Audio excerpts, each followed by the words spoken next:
좋은 날입니다. 오늘도 말씀 안에 승리하는 하루 되시기를 기도하겠습니다. 오늘 생명의 산 본문은 열왕기하 9장 14절부터 26절입니다. 오늘 본문에서는 북이스라엘의 새로운 왕 예후가 요람 왕을 심판하는 모습이 나옵니다. 이 구절들을 통해 하나님께서 무엇을 말씀하시는지 살펴보도록 하겠습니다. 14절부터 15절입니다.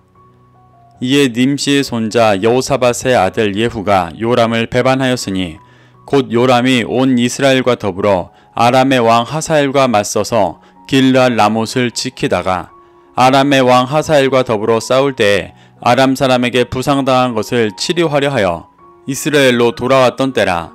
예후가 이르되 너희 뜻에 합당하거든 한 사람이라도 이 성에서 도망하여 이스라엘에 알리러 가지 못하게 하라 하니라. 예후가 요람 왕을 배반했을 때 요람 왕은 길르앗 라못에서 하사엘과 싸우다가 부상을 입어 치료하기 위해 이스라엘로 가 있었을 때였습니다. 이 모습은 8장 후반부에서도 기록되어 있습니다. 이렇게 반복적으로 기록하고 있는 이유는 이 일이 열왕기상 19장 17절에서 하나님께서 엘리야에게 하신 예언을 성취하는 상황임을 보여주며 하나님께서 역사를 주관하고 계심을 말하기 위함이었습니다.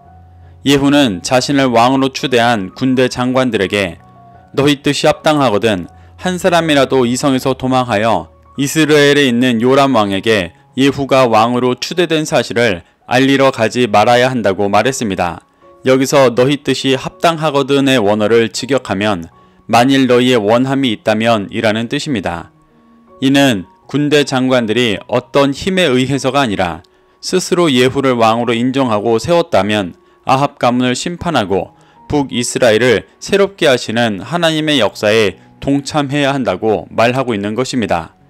만일 예후가 왕으로 추대된 사실이 미리 요람 왕에게 알려진다면 북이스라엘은 긴 내전의 시간으로 들어갔을지도 모릅니다.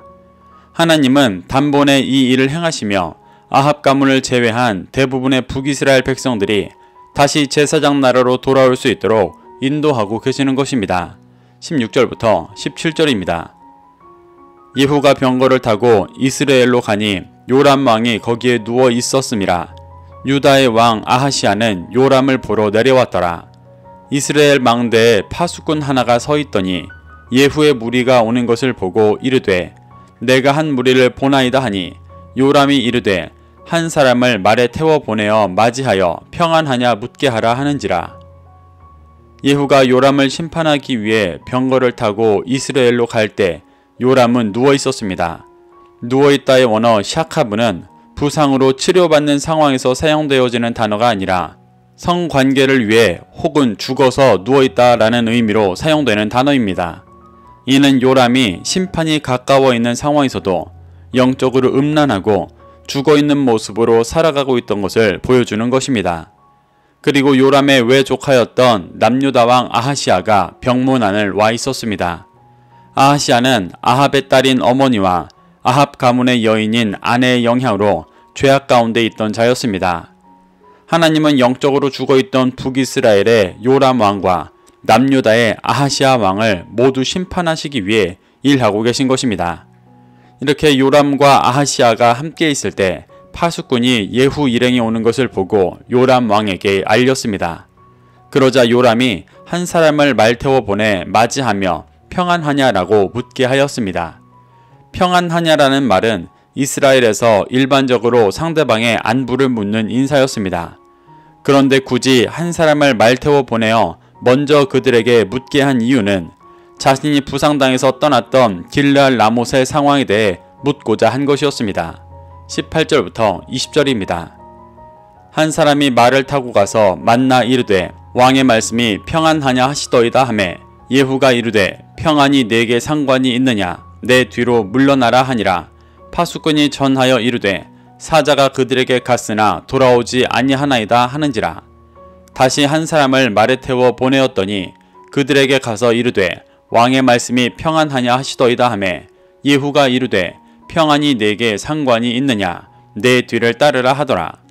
파수꾼이 또 전하여 이르되 그도 그들에게까지 갔으나 돌아오지 아니하고 그 병거 모는 것이 님시의 손자 예후가 모는 것 같이 미치게 모나이다 하니 요람의 보냄을 받고 온 전령이 요람의 말대로 평안하냐고 묻자 예후는 평안이 내게 상관이 있느냐라고 대답했습니다. 샬롬은 원래 하나님의 임재로 인해 오는 완전히 충만한 상태를 나타내며 하나님이 주시는 평강 그 자체를 상징하는 말입니다. 요람이 묻는 것은 길르알 라못의 상태였지만 예후는 아합 가문의 통치하에서 북이스라엘에 하나님께서 주시는 평안의 본연의 상태가 전혀 없었기 때문에 요람의 전령에게 너는 평안과 아무 상관이 없는 존재라고 말하고 있는 것입니다. 그러며 내 뒤로 물러나라고 말했습니다. 이는 이제 북이스라엘에 진정한 평안을 주기 위해 가는 길을 막지 말고 오히려 따르라는 말이었습니다. 요람이 보낸 전령은 예후의 뒤를 따르며 요람에게로 돌아가지 않았고 요람은 다시 전령을 보냈습니다. 예후가 그 전령에게도 동일하게 말하고 그도 돌아가지 않자 파수꾼은 일이 이상하게 돌아가고 있음을 느껴 무리의 동태를 살펴 보고하였습니다. 파수꾼은 무리가 예후가 병거를 모는 것처럼 미친듯이 몰아오고 있다고 보고하였습니다. 이렇게 미친듯이 병거를 몰고 있는 예후의 모습은 아합 가문과 바알 신앙을 척결하고자 하는 그의 의지를 보여주고 있습니다. 21절부터 22절입니다. 요람이 이르되 메우라 하매 그의 병거를 메운지라. 이스라엘 왕 요람과 유다 왕 아하시아가 각각 그의 병거를 타고 가서 예후를 맞을세 이스라엘 사람 나봇의 토지에서 만나매 요람이 예후를 보고 이르되 예후야 평안하냐 하니 대답하되 내 어머니 이세벨의 음행과 술수가 이렇게 많으니 어찌 평안이 있으랴 하더라.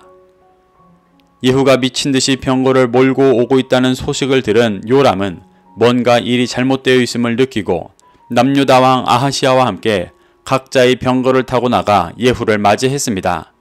공교롭게 그들이 마주친 곳은 요람의 어머니가 불법으로 죽이고 빼앗은 나봇의 토지였습니다. 이는 열왕기상 21장에서 나봇의 포도원을 불법으로 빼앗았을 때 엘리야가 했던 심판의 예언을 이루기 위한 일이었습니다. 그곳에서 요람은 예후를 보고 평안하냐고 물었습니다. 이는 길르알 라못의 상황을 묻는 것을 넘어 지금 이 상황 자체가 아무 문제 없는 것이냐를 묻고 있는 것입니다. 요람은 아직도 예후가 반란을 일으키리라고까지는 생각하지 않았고 길르알 라못의 상황이 위급하거나 다른 문제가 있어 급히 왔다고 여긴 것 같아 보입니다. 그래서 직접 병거를 타고 예후를 마주했는데 예후는 이세벨의 음행과 술수로 북이스라엘의 영적인 기준이 다 무너졌는데 어떻게 평안할 수 있냐는 근본적인 대답을 했습니다. 이는 이세벨뿐 아니라 그를 따랐던 아합 가문의 우상숭배를 고발하며 죄를 묻고 있는 것입니다. 23절부터 24절입니다. 요람이 곧 손을 돌이켜 도망하며 아하시아에게 이르되 아하시아여 반역이로다 하니 예후가 힘을 다하여 활을 당겨 요람의 두 팔 사이를 쏘니 화살이 그의 염통을 꿰뚫고 나오매 그가 병거 가운데 엎드러진지라. 예후가 이세벨의 죄를 묻자 요람은 그제서야 예후가 과거 엘리야가 예언했던 심판을 이루기 위해 왔다는 것을 깨달았습니다. 그래서 아하시아에게 반역이라고 외치며 도망하였습니다. 이는 하나님께서 진정한 왕이 되셔야 할 북이스라엘에서 여전히 자신이 왕이고 자신의 말과 행위가 옳다고 주장하는 모습입니다. 요람은 그 순간에라도 하나님 앞에 엎드려 회개하고 죄에서 돌이켰어야 했습니다. 그의 아버지 아합은 그 순간에 회개했었기 때문에 다시 기회를 얻었었습니다. 하지만 요람은 회개하기보다 죄를 인정하지 않고 그 상황을 회피하려고만 했습니다. 그러다 결국 예후가 쏜 화살이 염통을 꿰뚫어 병거 가운데 엎드러졌습니다. 25절부터 26절입니다. 예후가 그의 장관 빗갈에게 이르되 그 시체를 가져다가 이스라엘 사람 나봇의 밭에 던지라. 내가 기억하려니와 이전에 너와 내가 함께 타고 그의 아버지 아합을 쫓았을 때 여호와께서 이와 같이 그의 일을 예언하셨느니라. 여호와께서 말씀하시기를 내가 어제 나봇의 피와 그의 아들들의 피를 분명히 보았노라. 여호와께서 또 말씀하시기를 이 토지에서 내게 갚으리라 하셨으니 그런즉 여호와의 말씀대로 그의 시체를 가져다가 이 밭에 던질지니라 하는지라. 예후는 자신의 장관 빗갈에게 요람의 시체를 나봇의 밭에 던지라고 말했습니다. 예후는 이 일이 열왕기상 21장 19절에서 엘리야가 아합에게 한 심판의 예언을 이루는 것이라고 말했습니다. 그 심판의 경고는 아합이 회개하며 유예되었었지만 그의 아들이 회개 전 아합과 같은 중심으로 죄악된 삶을 살았기 때문에 결국 하나님의 예언대로 요람과 그 가문이 심판받는다는 것을 말하는 것입니다. 예후는 자신이 북이스라엘의 왕으로서 하나님의 뜻을 대신 행하고 있다는 명확한 정체성을 가지고 심판하고 있는 것입니다. 이렇게 하나님은 북이스라엘의 새로운 왕 예후를 통해 오랜 시간 북이스라엘을 타락시켰던 아합 가문을 심판하고 계십니다. 이는 분명 이미 예언되었었던 경고였음에도 요람은 그를 믿지 않고 끝까지 회개하지 않아 결국 심판받게 되었습니다. 우리도 이미 예수님을 통해 심판과 구원을 예언받았습니다. 그리고 명확하게 구원받을 수 있는 길을 끊임없이 인도받고 있습니다.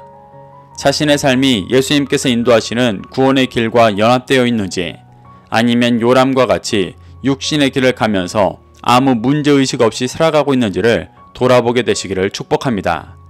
그래서 진정한 그리스도인으로서 말씀 안에 거하고 진리의 빛을 비추는 삶을 살아가 날마다 구원의 기쁨을 누리게 되시기를 소망합니다. 오늘도 이 말씀을 심령에 새겨 승리하는 하루 되시기를 기도하겠습니다.